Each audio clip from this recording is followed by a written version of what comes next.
तर सगळ्यात आधी इथे मी 1 कप रवा घेतला आहे। ह्या नाश्त्यासाठी थोडा जाड रवा घ्यायचा।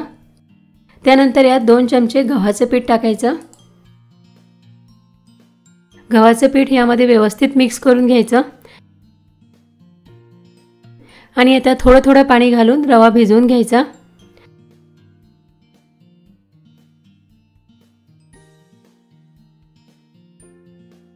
तर आता 1 कप पाणी घालून मी रवा भिजवून घेतला। रवा असा घट्टच भिजवायचा। आता यावर झाकण ठेवायचं आणि 10 मिनिटं रवा मुरू द्यायचा। आता 10 मिनिटांनंतर पाहूया रवा घट्ट झाला आहे। तर परत आता यात थोडंसं पाणी घालायचं आणि आता यात काही भाज्या घालायच्या आहेत। तर इथे मी एक मीडियम आकाराचा कांदा अगदी बारीक बारीक कट करून घेतला आहे। त्यानंतर एक छोटा टोमॅटो बारीक कट करून घालायचा। 2 ते 3 हिरव्या मिरच्या अगदी बारीक बारीक कट करून घालायच्या। त्यानंतर थोडी कोथिंबीर सुद्धा बारीक कट करून घालायची। आता यामध्ये आपण काही मसाले घालून घेऊयात। तर यात मी अर्धा चमचा लाल मिरची पावडर घालते। आपण यामध्ये हिरव्या मिरच्या सुद्धा घातल्या आहे, पण लाल तिखट घातल्यामुळे ह्या नाश्त्याला रंग छान येतो। 1 चमचा जिरेपूड, अर्धा चमचा धनेपूड, पाव चमचा हिंग घातल्यामुळे टेस्ट छान येते आणि चवीनुसार चमचाभर मीठ टाकायचं। त्यानंतर इथे मी 1 लिंबाचा रस काढून घेतला आहे। हा पूर्ण लिंबाचा रस घालायचा। लिंबाच्या रसाऐवजी तुम्ही आमचूर पावडर घालू शकता, पण ही रेसिपी बनवताना आंबट नक्की घाला, यामुळे रेसिपीला टेस्ट खूप छान येते। आता हे सगळे मसाले 1-2 मिनिटं यामध्ये व्यवस्थित मिक्स करून घ्यायचे। हे बॅटर आपल्याला खूप घट्ट बनवायचं नाही आणि खूप पातळ पण नको, असं मीडियम कन्सिस्टन्सीचं पाहिजे। आता यामध्ये 2 चमचे तेलाचं मोहन घालायचं। तेल अगदी कडकडीत गरम करून घ्यायचं। तेल घातल्यानंतर 1-2 मिनिटं हे मिश्रण चांगलं फेटून घ्यायचं। गरम तेल घातल्यामुळे नाश्ता खूप क्रिस्पी कुरकुरीत होतो। 1-2 मिनिटं मी हे मिश्रण फेटून घेतलं आहे आणि दुसरीकडे गॅसवर पॅनमध्ये तेल गरम करायला ठेवलं होतं। तेल चांगलं गरम झालं आहे। आता गॅस मीडियम करायचा आणि चमच्यामध्ये मिश्रण घेऊन अशा प्रकारे गोल पसरवून घ्यायचं। तुमच्या आवडीनुसार लहान मोठ्या आकारात तुम्ही हे बनवू शकता। हा नाश्ता बनवत असताना गॅस खूप कमी किंवा वाढवायचा नाही, मीडियम फ्लेमवरच छान कुरकुरीत होईपर्यंत तळून घ्यायचा। वरून चमच्याने यावर असं तेल सोडायचं आणि आलटून पालटून दोन्ही बाजूने हे तळून घ्यायचं। असा गोल्डन ब्राऊन रंग येईपर्यंत हा नाश्ता तळून घ्यायचा। एका वेळी तुम्ही 2-3 पीसेस सुद्धा तळून घेऊ शकता। घरच्याच साहित्यात फक्त रवा आणि कांदा टोमॅटो घालून आपण हा नाश्ता बनवला आहे। वरून अगदी कुरकुरीत आणि आतमध्ये थोडा सॉफ्ट असा हा नाश्ता खूप टेस्टी लागतो। तुम्हाला नक्कीच आवडणार। आणि व्हिडिओ आवडला असेल तर व्हिडिओला लाईक करा, शेअर करा, त्याचसोबत आपल्या चॅनलला सुद्धा सबस्क्राईब करा। तर सगळ्यात आधी 1 वाटी पोहे घ्यायचे। पोहे आधी पाण्याने स्वच्छ धुवून घ्यायचे। पोहे मी धुवून घेतले आहे। आता थोडंसं पाणी घालायचं आणि पोहे 10 मिनिटं असेच भिजत ठेवायचे। आता 10 मिनिटांनंतर पाहूया पोहे छान मुरलेले आहे, तर ते हाताने असे स्मॅश करून घ्यायचे। आता यात पालक घालायचा। तर 1 जुडी पालक मी स्वच्छ धुवून निवडून अगदी बारीक बारीक कट करून घेतला आहे। पालकाची फक्त पानं घ्यायचे, त्याला देठ ठेवायचं नाही आणि असं बारीक बारीक कट करायचं। त्यानंतर यात पाऊण वाटी बेसन पीठ टाकायचं। 1 वाटी कोथिंबीर घालायची।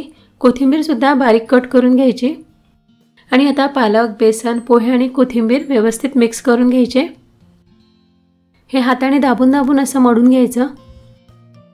बघा अशा प्रकारे मी हे मळून घेतलं आहे। आता यात लसूण, अद्रक आणि मिरचीचा ठेचा घालायचा। 2 हिरव्या मिरच्या घेतल्या होत्या, 7-8 लसणाच्या पाकळ्या आणि 1 इंच अद्रक घेऊन त्याचा ठेचा करून घेतला आहे। आता यात काही मसाले घालायचे आहेत। तर 1 चमचा जिरेपूड घालायची, अर्धा चमचा हळद, चवीनुसार मीठ, 2 चमचे तीळ आणि 1 चमचा आमचूर पावडर टाकायचा। आमचूर पावडर नसेल तर 1 लिंबाचा रस पिळून घालायचा, यामुळे ह्या रेसिपीला टेस्ट खूप छान येते। त्यानंतर अर्धा चमचा लाल तिखट घालायचं। लाल तिखट घातल्यामुळे याला रंग छान येतो आणि 1 कांदा सुद्धा असा लांब पातळ कट करून घालायचा। आता हे सगळे मसाले यात व्यवस्थित मिसळून घ्यायचे आणि हे मळून घ्यायचं। यात पाणी अजिबात घालायचं नाही, कारण आधी आपण पोह्यामध्ये पाणी घातलं होतं आणि पालक आणि कांद्याला सुद्धा पाणी सुटते, त्यामुळे यात पाणी अजिबात घालायचं नाही। बघा अशा प्रकारे हे मळून घ्यायचं, याचा गोळा करून घ्यायचा। आता एक छोटासा गोळा घेऊन गोल करून घ्यायचा, याची आपण टिक्की बनवणार आहोत। बघा अशा प्रकारे भरपूर पालक घालून बनवलेल्या ह्या टिक्क्या खूप पौष्टिक आहे आणि खायलाही खूप छान लागतात। याच प्रकारे सगळ्या टिक्क्या बनवून घ्यायच्या। तर इथे मी सगळ्या टिक्क्या बनवून घेतल्या आहेत आणि यावर असे मधात तीळ लावून घेतले, यामुळे सुंदर दिसतात। आता आपण ह्या शॅलो फ्राय करणार आहोत, डीप फ्राय करणार नाही आहे। काही टिक्क्या आपण ह्या पॅनमध्ये फ्राय करूयात। त्यासाठी पॅनमध्ये थोडंसं तेल घालायचं आणि पॅनमध्ये जेवढ्या टिक्क्या मावेल तेवढ्या ठेवून घ्यायच्या। ह्या तुम्ही डीप फ्रायसुद्धा करू शकता, पण असं कमी तेलातच हे छान फ्राय होतात। लो टू मीडियम फ्लेमवरच टिक्क्या फ्राय करून घ्या, क्रिस्पी होईपर्यंत टिक्क्या फ्राय करायच्या। दोन्ही बाजूने टिक्क्या छान फ्राय करून घ्यायच्या। काही टिक्क्या मी ह्या पॅनमध्ये भाजून घेते, तर काही तव्यावर सुद्धा भाजून दाखवते। त्यासाठी तव्यावर आधी मी तेल लावून घेतले आहे। छान गोल्डन ब्राऊन रंग येईपर्यंत टिक्क्या फ्राय करून घ्यायच्या। बघा छान फ्राय झाल्या आहेत। अगदी कमी तेलात आपण ह्या टिक्क्या फ्राय केल्या आहेत। अशाच प्रकारे सगळ्या टिक्क्या फ्राय करून घ्यायच्या। मुलं तसे पालक खात नाहीत, तर अशा प्रकारे तुम्ही त्यांना ह्या पालकाच्या टिक्क्या बनवून द्या, टिफिनसाठी बनवून द्या किंवा संध्याकाळी चहासोबत खायला किंवा सकाळी नाश्त्यासाठी सुद्धा बनवू शकता। ह्या टिक्क्या तुम्ही दह्यासोबत खा, केचपसोबत खा किंवा अशाही खायला छान लागतात। तर सगळ्यात आधी एका भांड्यामध्ये 2 वाटी पाणी घ्यायचं, थंड नॉर्मलच पाणी घ्यायचं। आता यात 1 चमचा जिरं घालायचं, 2-3 हिरव्या मिरच्या अगदी बारीक कट करून घालायच्या। त्यानंतर मी अर्धा चमचा चिली फ्लेक्स घेते। चिली फ्लेक्स नसेल तर हिरव्या मिरच्या थोड्या जास्त घाला। चवीनुसार थोडं मीठ घालायचं आणि आता यात 1 वाटी रवा घालायचा। ज्या वाटीने 2 वाटी पाणी मोजून घेतलं त्याच वाटीने 1 वाटी रवा घ्यायचा। रवा आता पाण्यामध्ये व्यवस्थित मिक्स करून घ्या आणि थोडी कोथिंबीर सुद्धा घालायची। बस एवढेच साहित्य आपल्याला हे रेसिपीसाठी लागणार आहे। तर 2-3 मिनिटं मी हे चांगलं मिक्स करून घेतलं। आता हे भांडं गॅसवर ठेवायचं आणि रवा शिजवून घ्यायचा। गॅसची फ्लेम लो टू मीडियमच ठेवायची आणि हे एकसारखं हलवत राहायचं, घट्ट होऊ द्यायचं। 2-3 मिनिटातच मिश्रण घट्ट होते। घट्ट झाल्यावर सुद्धा हे असं एकसारखं हलवत राहायचं, नाहीतर यात गोळे होऊ शकतात।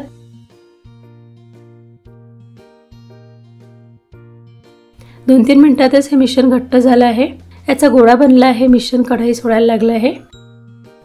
आता यावर झाकण ठेवायचं आणि 2 मिनिटं हे लो फ्लेमवर वाफवून घ्यायचं। 2 मिनिटांनंतर पाहूया, मी गॅस बंद करून घेतला होता। मिश्रण आता तयार झालं आहे। खूप जास्त शिजवायचं नाही आहे, फक्त वाफवून घ्यायचं। मिश्रण गरम असतानाच प्लेटमध्ये काढून घ्यायचं। त्यासाठी प्लेटला मी आधी तेल लावून घेते। सगळ्या बाजूने व्यवस्थित तेल लावून घ्या आणि हे मिश्रण यामध्ये काढून घ्यायचं। हे थोडं गरम असतानाच अशा प्रकारे हाताने प्लेटमध्ये थापून घ्यायचं। खूप गरम असेल तर ओल्या हाताने हे थापून घ्या। हे आता थोडं थंड झालं की चाकूने हे कट करून घ्या। मी याच्या चौकोनी वड्या पाडून घेते। तुम्हाला पाहिजे त्या आकारामध्ये तुम्ही हे कट करून घ्या। शंकरपाळ्यासारखे कट करू शकता किंवा त्रिकोणी आकारात कट करून घ्या किंवा या मिश्रणाचे गोल गोळे सुद्धा बनवू शकता। आता हे 10 मिनिटं थंड होऊ द्यायचं आणि थंड झाल्यानंतर ह्या वड्या काढून घ्यायच्या। आता 10 ते 15 मिनिटांनंतर पाहूया। बघा ह्या लगेच निघत आहेत, प्लेटला अजिबात चिकटल्या नाही आहेत, तुटल्या सुद्धा नाही आहेत। ज्या आकारामध्ये आपण कट केल्या होत्या तशाच ह्या वड्या आहेत। आता ह्या वड्या मी तळून घेते। ह्या वड्या तुम्ही न तळता शॅलो फ्राय सुद्धा करू शकता। कढईमध्ये थोडंसं तेल घालून त्यामध्ये कढीपत्ता, मोहरी, तीळ घाला आणि फक्त ह्या फ्राय करून घ्या। म्हणजे कमी तेलात सुद्धा हा नाश्ता खूप छान तयार होतो। पण मी फ्राय न करता तळून घेणार आहे। तेल चांगलं कडकडीत गरम करून घ्यायचं। थोडंसं मिश्रण टाकून आधी तेल तापलं आहे का चेक करून बघा। तेल चांगलं तापलेलं आहे। आता एकाच वेळी 4 ते 5 वड्या तळून घ्यायच्या। ह्या तळत असताना गॅसची फ्लेम मोठीच ठेवायची, कमी गॅसवर हे तळायच्या नाही आणि हे सारख्या सारख्या पलटवायच्या नाही। एका बाजूने चांगले तळल्या गेल्या की मग पलटून दुसऱ्या बाजूने तळून घ्यायच्या। फक्त 2 ते 3 वेळाच पलटून घ्या। हा नाश्ता तळत असताना इथे 2 गोष्टी लक्षात ठेवायच्या. तेल चांगलं कडकडीत गरम असलं पाहिजे आणि गॅस मीडियम टू हाय फ्लेमवरच ठेवायचा, कमी करायचं नाही. मी सांगितलेल्या टिप्स वापरून जर तुम्ही हा नाश्ता तळून घेतला तर तो अजिबात तेलकट होत नाही, मस्त कुरकुरीत होतो. वड्या तळून झाल्या आहेत, सुंदर रंग आला आहे. हे आता आपण एका प्लेटमध्ये काढून घेऊयात. अशाच प्रकारे हा सगळा नाश्ता तळून घ्यायचा. झटपट 10 ते 15 मिनिटात हा नाश्ता तयार होतो. बघा आतमध्ये सुद्धा खूप पोकळ आहे. हा तुम्ही केचप सोबत खा किंवा कोणत्याही चटणी सोबत खाऊ शकता. मी असे काही बॉल्स सुद्धा बनवून घेतले आहे. अशा प्रकारे काही बॉल्स बनवले की मुलं खूप आवडीने खातात, त्यांना हा आकार आवडतो. तर मुलांच्या संध्याकाळच्या छोट्याशा भुकेसाठी 10 ते 15 मिनिटात तुम्ही त्यांना हा नाश्ता बनवून देऊ शकता. सगळ्यात आधी आपण अप्पे पात्राला तेल लावून घेऊया. अप्पे बनवताना जसं आपण अप्पे पात्रामध्ये थोडं थोडं तेल टाकतो तसं तेल न टाकता फक्त हे तेलाने ग्रीस करून घ्यायचं. आता आपण ढोकळ्याचं बॅटर बनवून घेऊया. त्यासाठी एका मोठ्या भांड्यामध्ये बेसन चाळून घ्यायचं. 1.5 कप बेसन घ्यायचं आहे. ढोकळा बनवताना बेसन कंपल्सरी असं चाळूनच घ्यायचं, यामुळे ढोकळा छान हलका तयार होतो. आता 2 टेबलस्पून बारीक रवा टाकायचा. 1/2 टीस्पून सायट्रिक ॲसिड टाकायचं. 1 टेबलस्पून साखर आणि 1.5 टीस्पून मीठ टाकायचं. त्यानंतर थोडीशी चिमूटभर हळद टाकायची. हळद जर जास्त झाली तर ढोकळ्यावर लाल डाग पडतात, त्यामुळे हळद अगदी कमी घाला. हे सगळं बेसनामध्ये व्यवस्थित मिक्स करून घ्यायचं आहे. त्यानंतर 1 टेबलस्पून तेल टाकायचं. 1 टेबलस्पून म्हणजे पोहे खाण्याचा जो चमचा असतो त्याने 2 चमचे तेल घ्या. आता परत हे व्यवस्थित मिक्स करून घ्यायचं. आता आपण बेसन भिजवून घेऊया. तर इथे मी 1 कप पाणी घेतलं आहे. थोडं थोडं पाणी घालून बेसन भिजवून घ्यायचं.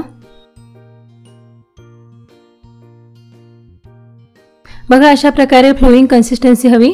हे बॅटर बनवण्यासाठी मला 1/4 कप पाणी लागलं आहे. अर्धा कप आणि त्यापेक्षा थोडं जास्त. आता यात 1-2 हिरव्या मिरच्या अशा अगदी बारीक बारीक कट करून घालायच्या. हे पूर्णपणे ऑप्शनल आहे. जर तुम्ही छोट्या मुलांसाठी ढोकळे बनवत असाल तर मिरची नका घालू. आता हे बॅटर 3 ते 4 मिनिटं फेटून घ्यायचं. हे तुम्ही जितके चांगल्या प्रकारे फेटून घ्याल तेवढाच ढोकळा छान स्पंजी तयार होतो आणि त्याला जाडी पण छान पडते. आता यावर झाकण ठेवायचं आणि 10 ते 15 मिनिटं बॅटर मुरू द्यायचं, कारण यामध्ये आपण थोडासा रवा घातला आहे. आता 15 मिनिटांनंतर पाहूया. परत बॅटर 1-2 मिनिटं फेटून घ्यायचं. आता यामध्ये इनो घालायचं आहे, पण पूर्ण बॅटरमध्ये एकाच वेळी इनो न घालता 2 बॅचेसमध्ये हे बॅटर करा. तर मी या भांड्यामध्ये थोडं बॅटर काढून घेतलं आहे. अर्धा चमचा इनो मी आता यात घालते आणि राहिलेल्या बॅटरमध्ये नंतर अर्धा चमचा इनो घालणार आहे. इनो ॲक्टिवेट करण्यासाठी यावर 1 चमचा पाणी घालायचं. इनो घातल्यानंतर हे एकाच डायरेक्शननी व्यवस्थित मिक्स करून घ्यायचं. बघा याचा रंग आता थोडा फिक्का झाला आहे आणि बॅटर पण छान फुललं आहे. आता याचे लगेच ढोकळे बनवून घ्यायचे. आपण ह्या अप्पे पात्राला आधीच तेल लावून घेतलं आहे. आता यात थोडं थोडं बॅटर घालायचं. अप्पे पात्रामध्ये खूप जास्त बॅटर घालू नका, कारण ढोकळे शिजल्यानंतर ते फुलतात. आता अप्पे पात्रामध्ये मी बॅटर ओतून घेतलं आहे आणि इथे गॅसवर तवा गरम करायला ठेवला होता. हाय फ्लेमवर तवा चांगला गरम करून घेतला आहे. आता गॅसची फ्लेम मीडियम करायची आणि अप्पे पात्र ह्या तव्यावर ठेवायचं. यावर लगेच झाकण ठेवून द्या आणि मीडियम फ्लेमवर फक्त 5 मिनिटच हा ढोकळा शिजू द्यायचा. फक्त 5 मिनिटातच हा ढोकळा शिजतो, त्यामुळे लगेच 5 मिनिटांनी ढोकळा उघडून बघायचा. खूप जास्त वेळपर्यंत ढोकळा शिजवू नका. तर आपण ढोकळ्यावर टाकण्यासाठी तडका तयार करून घेऊया. तर त्यासाठी इथे कढईमध्ये 2 टेबलस्पून तेल घ्यायचं. तेल गरम झालं की यात 1 टीस्पून मोहरी घालायची. त्यानंतर 2-3 हिरव्या मिरच्या अशा लांब कट करून टाकायच्या. 5-6 कढीपत्त्याची पानं टाकायची. 2 टीस्पून साखर टाकायची. साखर टाकल्यानंतर लगेच यात अर्धा कप पाणी घालायचं. यातच थोडंसं मीठ टाकायचं आणि गॅस बंद करून घ्यायचा. तडका तयार झाला आहे. आता आपण ढोकळे शिजले का पाहूया. ढोकळा छान फुलला आहे. टूथपिक किंवा चाकू टाकून बघायचा. टूथपिकला काहीच चिकटलं नाही आहे, याचा अर्थ ढोकळा व्यवस्थित शिजला आहे. आणि लगेच हे ढोकळे अप्पे पात्रामधून निघतात. अप्पे पात्राला अजिबात चिटकत नाही. ह्या ढोकळ्यावर बघा जाडी छान आली आहे. ढोकळा अगदी सॉफ्ट झाला आहे. ढोकळा दाबल्यानंतर ही परत फुलतो। आतमध्ये पण छान जाडी पडली आहे, मस्त स्पंजी झाला आहे। सगळे ढोकळे मी बनवून घेतले, यावर तडका सुद्धा घालून घेतला। 1.5 कप बेसन पिठापासून भरपूर ढोकळे तयार होतात आणि अगदी झटपट 5 मिनिटात शिजतात। तर एका मोठ्या भांड्यामध्ये 1 वाटी रवा घ्यायचा, बारीक रवा घ्यायचा। जर तुमच्याकडे जाड रवा असेल तर तो आधी मिक्सरमध्ये फिरवून बारीक करून घ्या। त्यानंतर 1 वाटी बेसन पीठ घ्यायचं, ज्या वाटीने मोजून आपण 1 वाटी रवा घेतला होता त्याच वाटीने बेसन पीठ घ्यायचं आणि 1 वाटी दही घ्यायचं। दही आंबट असेल तर पाऊण वाटी दही घ्या, दह्याऐवजी तुम्ही ताकाचाही वापर करू शकता। दही रवा आणि बेसनामध्ये व्यवस्थित मिक्स करून घ्यायचं। तर हे सगळे साहित्य आपण वाटीने 1-1 वाटी मोजून घेतले आहे। आता यात 1 वाटी पाणी टाकायचं आणि हे भिजवून घ्यायचं। 1-2 मिनिटं चमच्याने हे असं चांगलं फेटून घ्यायचं, यात गाठी होऊ द्यायच्या नाही। आता यावर झाकण ठेवायचे आणि 10 मिनिटं रवा मुरू द्यायचा। रवा मुरल्यानंतर चांगला फुलतो। आता 15 मिनिटांनंतर पाहूया, यातला रवा फुलला आहे, त्यामुळे बॅटर थोडं घट्ट झालं आहे। तर परत यात अर्धी ते पाऊण वाटी पाणी घालायचं। ज्याप्रमाणे आपण डोशाचं बॅटर बनवतो तसंच हे बॅटर बनवायचं। खूप जास्त पातळ पण नाही आणि खूप घट्ट पण नको। बघा, अशा प्रकारची कन्सिस्टन्सी हवी। आता चवीनुसार मीठ टाकायचं आणि अर्धा चमचा जिरा पावडर टाकायचं, थोडीशी पाव चमचा हळद टाकायची। हळदीमुळे ह्या रेसिपीला रंग छान येणार। आता हे सगळं ह्या बॅटरमध्ये मिक्स करून घ्यायचं। यामध्ये तुम्ही लाल तिखट आणि मसालेही घालू शकता, म्हणजे मग डोशासोबत आपल्याला चटणी बनवावी लागत नाही। तसेच हे चटपटीत कुरकुरीत डोसे खायला छान लागतील। पण लहान मुलांसाठी बनवत असाल तर चटणी नका घालू। आता यात पाव चमचा सोडा घालायचा। सोडा घालणे ऑप्शनल आहे, सोडा न घालताही डोसे तुम्ही बनवू शकता। तर आता हे आपलं बॅटर तयार झालं आहे, आपण याचे लगेच डोसे बनवून घेऊया। त्यासाठी इथे गॅसवर मी तवा गरम करायला ठेवला होता। तवा गरम झाला की त्याला तेल लावून घ्यायचे आणि वरून असं थोडंसं पाणी शिंपडायचं। तव्यावर पाणी टाकल्यामुळे तव्याचं टेम्परेचर अगदी कमी होते आणि मग डोसा व्यवस्थित पसरवला जातो आणि डोशाला रंग पण छान येतो। आता हे बॅटर आपण तव्यावर सोडून घेऊया, पण त्याआधी चमच्याने असं हलवून घ्यायचं। एका वेळी 1 ते 2 चमचे बॅटर सोडा। जर डोसे मोठे पाहिजे असेल तर 2 चमचे बॅटर टाका आणि अशा प्रकारे पटकन डोसा पसरून घ्यायचा। डोसे थोडे पातळ बनवा, म्हणजे मग ते छान कुरकुरीत होतात। हे डोसे तव्याला अजिबात चिटकत नाही, बेसन पिठामुळे याला बाइंडिंग चांगली येते आणि खायलाही छान कुरकुरीत होतात। मसाला डोसा बनवायचा असेल तर यावर असा थोडासा कांदा घालायचा, थोडीशी कोथिंबीर घालायची आणि थोडेसे हिरव्या मिरच्या घालते। छोट्या मुलांना द्यायचं असेल तर हे मिरची काढून तुम्ही त्यांना हे डोसे खायला देऊ शकता। वरून आणि काठावर असं थोडंसं तेल सोडायचं। खूप छान क्रिस्पी डोसे तयार होतात। बघा, छान रंग आला आहे आणि मस्त कुरकुरीत झाला आहे। याच प्रकारे सगळे डोसे बनवून घ्यायचे। हे डोसे पटकन 10 ते 15 मिनिटातच तयार होतात। मुलांना टिफिनमध्ये देण्यासाठी बनवू शकता किंवा काहीतरी वेगळा नाश्ता करायचा असेल तर हे डोसे बनवून बघा। हे डोसे तुम्ही लोणच्यासोबतही खाऊ शकता किंवा तसेही हे मसाला डोसे खायला खूप छान लागतात। आणि तुम्हाला हा व्हिडिओ आवडला असेल तर प्लीज लाईक करा, शेअर करा, त्याचसोबत आपल्या चॅनलला सुद्धा सबस्क्राईब करा।